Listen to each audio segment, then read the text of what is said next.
Hi, I'm Matthew Tomaszewski of the College of Liberal Arts and Sciences. It's been a busy summer, but a great one for this old hall.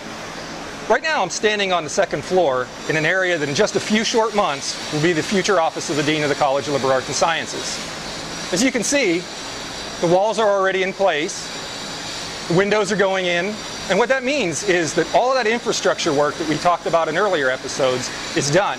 Everything behind the walls, the ductwork, the electrical, the plumbing, the ventilation systems. So now the walls are going in, the next steps are to put finishes on and start painting the area. Workers have made progress on the other floors in Lincoln Hall as well. You might remember that the basement was excavated during the winter, with as much as 2 feet of the floor being removed. This was done in order to bring in the very large air handlers that circulate heating and cooling throughout the building. The work is almost done now, and that means the new floors are in place, as are the walls. The crews are even further along on the 3rd and 4th floors. They're finishing the walls, putting hardware into the offices, and painting them. And on the 4th floor, in fact, they're installing light fixtures and finishing up the bathrooms. Outside, the old courtyard is getting a major makeover.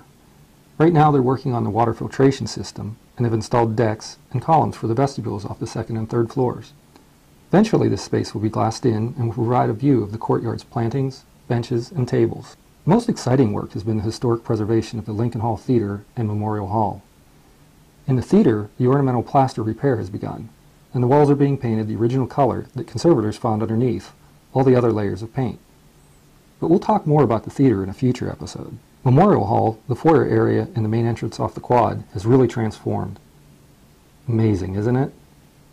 Not only is it freshly painted in the color that matches the original, but this room now shines with all the gilding. Historic preservationists discovered a major detail under the old paint layers. This border on the panels above the marble walls.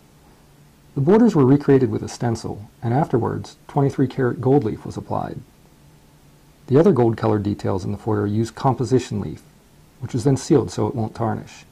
Ultimately, the marble in the area, the columns, the floor, and the stairs will be cleaned.